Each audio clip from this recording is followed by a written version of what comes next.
تم لوگ مذہبی لحاظ سے آپس میں ایک ہو اور اچھے تعلقات بنا کر رکھو۔ ایسی ہی بات اس سے پہلے روسی صدر پیوٹن بھی کہہ چکے ہیں، یعنی اب غیر مسلم مسلمانوں کو بتائیں گے کہ مسلمانوں کا دین اصل میں کیا ہے اور مسلمانوں کو اپنے دوسرے مسلمان بھائیوں کے ساتھ کس طرح رہنا چاہیے۔ اس کے بعد نعمت اللہ شاہ ولی خلفشار کے وقت بت پرستوں کا کلمہ گو مسلمانوں پر ظلم و جبر کا ذکر کرتے ہیں، جس پر مسلمان صبر سے کام لیں گے، لیکن پھر اگلے مرحلے میں عرب پہاڑوں اور صحراؤں سے مدد کے لیے نکل آئیں گے، جبکہ چترال، ناگا پربت اور چین سے ملحقہ علاقہ جات میدان جنگ بن جائیں گے۔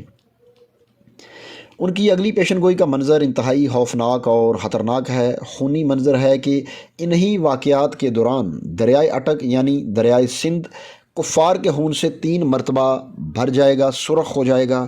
اب سوال یہ ہے کہ اس کی تشریح کیسے ہو سکتی ہے؟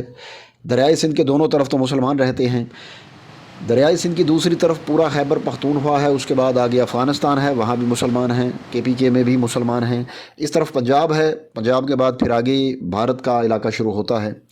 تو کیا اس کا مطلب یہ ہو سکتا ہے کہ ہندوستانی فوج پاکستانی سرحد پار کر کے آگے آ جائے اور خدا نخواستہ قبضہ کرتی ہوئی دریائے سندھ تک یعنی اٹک تک پہنچ جائے؟ دریائے سندھ تک کا پاکستانی علاقہ چھن جائے گا اور پھر گلگت بلتستان پر قبضہ کر کے یا پھر شہر قراقرم کو کاٹ دیا جائے گا تاکہ چین کی طرف سے کوئی مدد نہ آ سکے۔ جو بھی تشریح اس کی کریں، فی الحال یہ ہماری تشریح ہے، ہو سکتا ہے وہ بالکل بھی حقیقت کے قریب نہ ہو۔ اور اس کی وجہ یہ ہے کہ دریائے اٹک کفار کے خون سے تبھی سرخ ہو سکتا ہے کہ اگر کفار کی فوج دریائے اٹک تک پہنچے، ورنہ دریائے اٹک کے دونوں کناروں پر، دونوں سائڈز پر صرف مسلمان ہی رہتے ہیں۔ اس کے علاوہ نعمت اللہ شاہ ولی ایک اور پیشن گوئی میں فرماتے ہیں کہ تم دیکھو گے کہ جب دنیا میں ہر طرف جنگ ہوگی تو دنیا پر ہر حوالے سے عیسائیوں کی حکومت ہوگی، اور وہ اپنی ہوشیاری سے، مکاری سے مسلمانوں کو تباہ و برباد کرنے کے طریقے تلاش کرتے رہیں گے۔ عیسائی شدت پسند ہر طرف سے حملہ آور ہوں گے اور مختلف مسلمان ممالک پر ہیلے بہانوں سے قبضہ کرنا شروع کر دیں گے۔ دنیا سے خیر ختم ہو جائے گی اور دنیا میں ایک نظام تشکیل پائے گا جو سازش اور دھوکے پر مبنی ہوگا۔ اب اس پیشن گوئی پر غور کیا جائے تو دنیا میں سازش اور دھوکے کا نظام کون سا ہے؟ ہو سکتا ہے کہ ان کا اشارہ نیو ورلڈ آرڈر کی طرف ہو، جو کافی اشروں سے دنیا پر نافذ ہو چکا ہے۔ خصوصاً 1990 کے بعد سوویت یونین کا خاتمہ ہو گیا تو نیو ورلڈ آرڈر نے مسلمانوں پر زمین تنگ کر دی، کبھی افغانستان، کبھی عراق، کبھی شام، کبھی لیبیا، کبھی یمن، کبھی کوئی اور ملک، وہاں پر مسلمانوں پر زمین تنگ کر دی گئی، اور بعض مسلمان سکالرز اس نیو ورلڈ آرڈر کو جیو ورلڈ آرڈر یعنی یہودیوں کا ورلڈ آرڈر بھی قرار دیتے ہیں، جن میں ڈاکٹر اسرار احمد سر فہرست ہیں۔ تو ظاہری طور پر تو یہ نظام دنیا میں اقتصادی صورتحال سے تعلق رکھتا ہے، لیکن اس نظام کو ایک مکمل ضابطہ حیات کے طور پر مسلط کیا گیا ہے، جبکہ اخلاقیات اور دینی اعتبار سے اس کے راستے میں واحد رکاوٹ جو ہے وہ صرف اسلام تھا۔ لہٰذا اسلام کی ایسی تعلیمات کو یکسر تبدیل کرنے پر زور دیا گیا جو اس نئے عالمی نظام کے راستے میں رکاوٹ بن سکیں۔ اس کام کی خاطر لوگوں کو طرز زندگی مکمل طور پر بدلنے پر مجبور کیا گیا۔ نئے طرز زندگی میں اس نئے سانچے میں ڈھالنا عالمی اداروں کا ٹارگٹ تھا، لہٰذا آپ دیکھ سکتے ہیں کہ معاشرے کے نظام کو تبدیل کرنے کے لیے ہر شعبے میں محنت کی گئی ہے۔ لوگوں کا لباس، کھانا پینا، سونا جاگنا، طرز رہائش، ذاتی زندگی، کاروبار کے طور طریقے، یہ سب کچھ تبدیل کر کے لوگوں کو اس طرح نئے مذہب میں داخل کرایا گیا ہے۔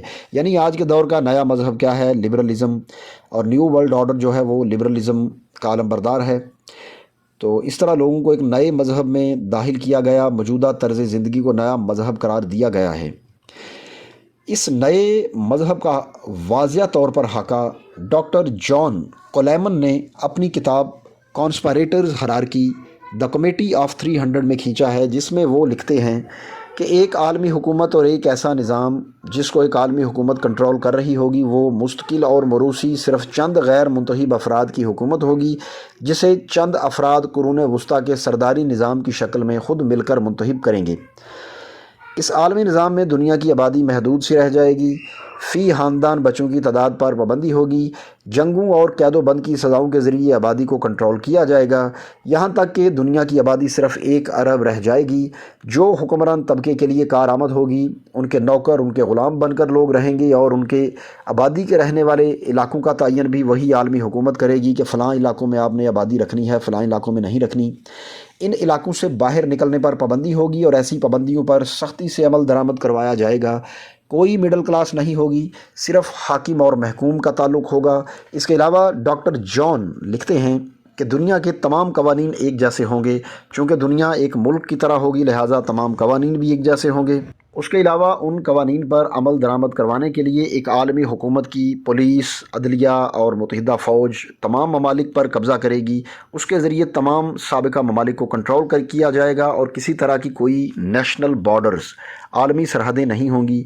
تو ظاہر سی بات ہے جب پوری دنیا ایک ہی ملک کی حیثیت سے رہے گی تو پھر ممالک کے درمیان سرحدیں بنانے کی کیا ضرورت ہے؟ جیسا کہ یورپ میں 26 ممالک کو یورپی یونین میں شامل کر کے ایک ہی بلاک بنا دیا گیا اور ان کے درمیان سرحدیں تقریباً ختم ہو چکی ہیں۔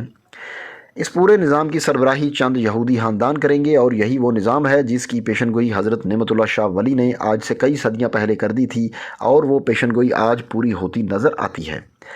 ہماری آخر میں دعا ہے کہ اللہ تعالیٰ تمام انسانوں کو ان دجالی فتنوں سے محفوظ رکھے اور ہمارا خاتمہ ایمان پر کرے۔ آمین ثم آمین۔